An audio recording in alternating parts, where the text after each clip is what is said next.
বিয়ের জন্য যেমন পাত্র খুঁজছেন নুসরাত। ঢাকায় চলচ্চিত্রের জনপ্রিয় অভিনেত্রী নুসরাত ফারিয়া দেশের পাশাপাশি কাজ করেন ওপার বাংলাতেও।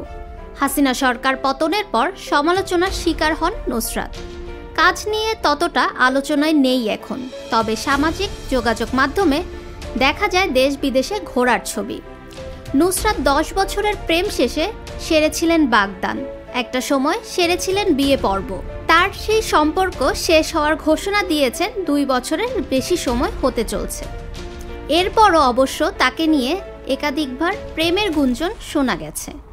চলতি বছরের মাঝামাঝি চলচ্চিত্রের আলোচিত তারকা জায়েদ খানের সঙ্গেও প্রেমের গুঞ্জন শোনা গেছে তার। জায়েদ তখন দুজনের সম্পর্কের কথা পরিষ্কার করে জানান, তাদের মধ্যে কোনো প্রেমের সম্পর্ক নেই। কিছুদিন ধরে ফারিয়াকে নিয়ে তার শুধু প্রেমের গুঞ্জন নয়, বিয়ের খবর পর্যন্ত গড়িয়েছে। এবার বিয়ের জন্য কেমন পাত্র পছন্দ তা জানালেন তিনি। সম্প্রতি একটি সংবাদ মাধ্যমকে সাক্ষাৎকার দিয়েছেন অভিনেত্রী। সেখানে সাবেক বাগদত্তার রনি প্রসঙ্গে কথা বলেন তিনি, জানান বিচ্ছেদের কারণও। নুসরাত ফারিয়া জানান, দীর্ঘ 10 বছর প্রেম করেছি, তবে শেষ দিকে ভালোবাসা ছিল না সম্পর্কে। দুজনের কেউই সম্পর্ক টিকিয়ে রাখার চেষ্টা করিনি। আমি ভালো আছি। তিনি নতুন জীবন শুরু করেছেন, এখন সুন্দর পরিবার আছে। নুসরাত ফারিয়া বলেন, গত 2 বছর ধরে আমি সিঙ্গেল, সময়টা দারুণ কাটছে। একা অনেক ভালো আছি, ভালোবেসে বিয়ে করব, এখন কাজ ও জীবন নিয়ে ভাবছি। বিয়ের জন্য কেমন পাত্র পছন্দ তার?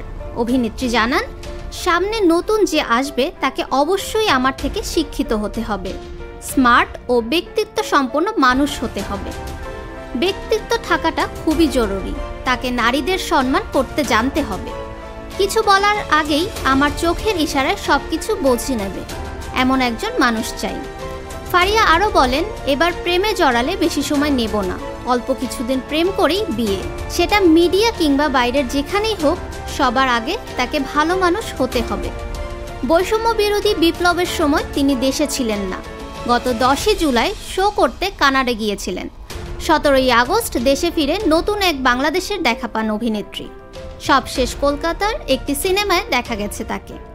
নুসরাত ফারিয়াকে সবশেষ দেখা গেছে আবারও বিবাহ অভিযান সিনেমায়। টলিউডের প্রেক্ষাগৃহে মুক্তি পেয়েছে এই সিনেমা। ফাহমিদা বিনতে আনোয়ার, নিরপেক্ষ নিউজ ডেস্ক, ঢাকা।